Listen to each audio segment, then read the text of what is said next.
Sa Good Vibes, halin sa piso sa kada adlaw nga donasyon, isa ka non-government organization karon ang may 55 na ka mga scholars.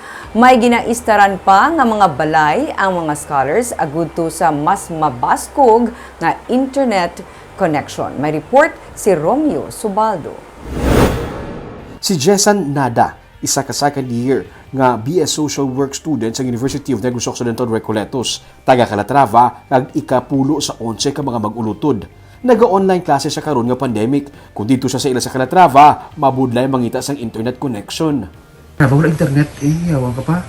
Yes, struggle kaya pag first year, sir, kay wala internet sa amon, makadto pa kami sa bukid. Dito sa Calatrava? Oo. Classmate niya si Richibel Helito sang Handumanan sa Bacolod.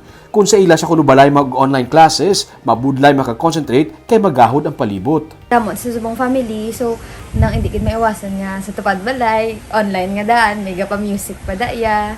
Yung mga ido agad tinago. So diri tawhay gid ka tama, maka-focus gid sa studies mo.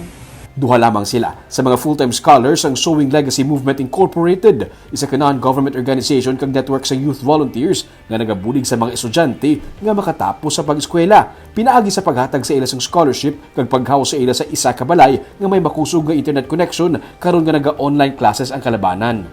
Sunod sa founders ang SLM nga si Richel Vadaprado Manga, 2014 sila nagsugod. Nagsugod ang ideya sa pag-support sa mga scholars sa piso sa kada adlaw nga donation. Dito na nagsugod ang tanan.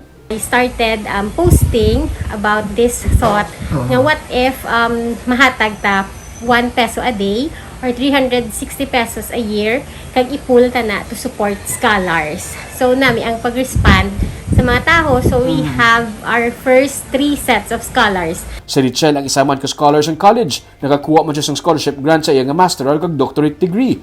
Managkuha man siya sang bar exams sini nga tuig matapos niya ang iya nga Juris Doctor degree. Siya man ang head sang social work program sang UNOR. Gani nahangpan niya ang sitwasyon sa mga scholars.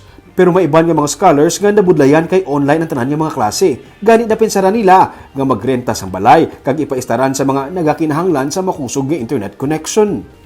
Kag pag-start sang pandemic, nakita man namon nga ang kinanlan nila nag-evolve man kung sa una, balon, subong kay wala na face-to-face, nag-need na sila for internet connection. So, amo na nga naging load allowance naman. And then, ang iban, like those nga stay or ga-start sa mga far-flung areas nga wala internet, hamal naman, i-gather ta sila sa muna nag-start ang legacy home. Sa Subong, may 55 na sila tanan ka mga scholars. May mga nagsunod man sa ilang nga program for scholarship nga mga grupo sa iban nga mga probinsya. Nagalaom si Richel nga mas madamo pagid yung mga scholars ang mabuligan sa buligman sa ilang mga donors kag mga partners.